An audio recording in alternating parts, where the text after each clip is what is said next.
Hi అండి. మీ మౌని మీనా ఛానల్‌కి స్వాగతం.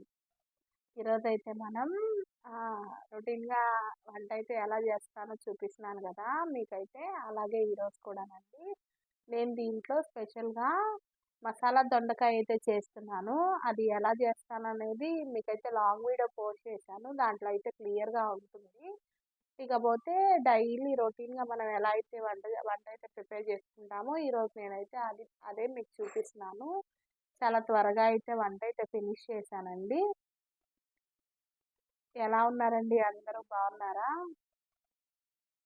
ఇలా రొటీన్‌గా వంటైతే చేసి పెడుతుంటే వీడియోస్ అయితే ఎలా ఉన్నాయండి? నాకైతే మాత్రం బాగా నచ్చుతున్నాయన్నమాట. ఒక్కోసారి నాకు నేనే చూసుకుంటే నేను ఇంత త్వరగా అయితే వంట చేస్తానా అనైతే అనిపిస్తుంది.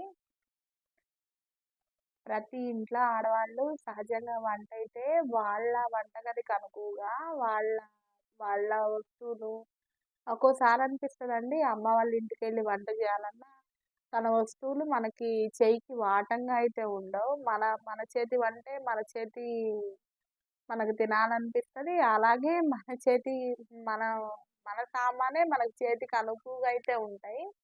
అట్లా నేను మా అమ్మ వాళ్ళ ఇంటికెళ్ళినా కూడా ఏదైనా వంట చేయాలంటే చాలా అంటే చాలా టెన్షన్ పడతాను. అసలు నేను ఎక్కడికెళ్ళినా పొయ్యి దగ్గరికైతే వెళ్ళనండి. అదే మా ఇంటికొస్తే ఎవరిని నా పొయ్యి దగ్గరికైతే రానివ్వను. నేనే చేస్తాననమాట. మీకైతే ఎలా కొంతమందైతే ఉంటదండి? అనుకుంటారండి. విచిత్రం గదా! వాళ్ళ ఇంట్లో అయితే అన్ని రకాల వంటలు చేసుకుంటది. మన ఇంట్లో అయితే చేయమంటే చేయదు, రాదు అంటది అనుకుంటారు గదా! కానీ రావండి. ఎవరి వస్తువులు వాళ్ళకే అనుకూలంగా అయితే ఉంటాయి. అది అమ్మ వాళ్ళ ఇల్లైనా సరే, అన్నయ్య వాళ్ళ ఇల్లైనా సరే, ఎవరి ఇల్లైనా సరే, మన వ మన ఇంట్లో మన వంటగదిలో ఉన్నంత స్వేచ్ఛ, మన వంటగదిలో ఉన్నంత స్వతంత్రం బయట ఎక్కడా ఉండదండి. అందుకే మన వంటగదిలో మనం చేసుకునే వంటలు మనకు బాగా నచ్చుతాయి. హ్మ్. ఏమంటారో చెప్పండి మీరు కూడా?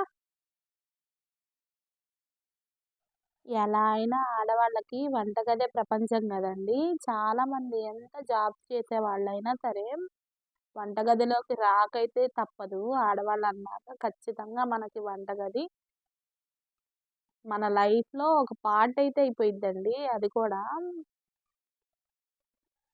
ఇక్కడైతే పప్పయితే నేను తాలింపయితే పెట్టుకోవడానికి ప్రిపేర్ చేసేసుకుంటున్నాను. ఇకైతే కర్రీ గూడా దగ్గరకొచ్చేసిందండి. భలే కుదిరింది ఈరోజు కర్రీ అయితే. నాకైతే భలే నచ్చింది.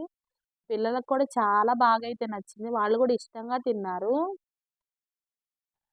అలాగే మీకు కనుక నా ఛానల్ నచ్చితే లైక్ చేసి, షేర్ చేసి కొంచెం అయితే సబ్స్క్రైబ్ చేయండి ప్లీజ్. ఇందాక నా కూరల్లో ఒకటైతే మిస్ అయిందని చెప్పాను గదా! ఏంటంటే ఆ! వేరే ఉంది గదండీ! కూరలో వేయంగానే తీసి పక్కన పడేస్తారని జెప్పి అదే కరివేపాకండి. కానీ అది లేకపోతే కూరలకి కలరు, టేస్ట్ ఏమి రావు. అన్నీ ఆ కరివేపాకుతోనే వచ్చినట్టుంటాయేమో అనిపిస్తది. ఒక్కోసారి మనం వేసిన రోజైతే తీసేస్తాము. ఏం జేస్తామండి? వాటి వాల్యూ వాటిది. ఇకపోతే నేనైతే ఏమేం చేసుకున్నానో అన్నీ మీకైతే చూపిస్తున్నాను. ఇక్కడైతే పిల్లలకి స్నాక్స్ కూడా ఒకే బాక్స్‌లో అయితే నేనైతే పెట్టుకొనొచ్చేసాను. బీరకాయ చట్నీ, అలాగే దొండకాయ కర్రీ, అలాగే బీరకాయ పప్పు, రైస్. చూసారా ఎంత త్వరగా అయితే వంటైతే ఫినిష్ చేసుకొని పిల్లలకి లంచ్ అయితే తీసుకొనొచ్చానో. మీకు నచ్చితే లైక్ చేయండి. బాయ్.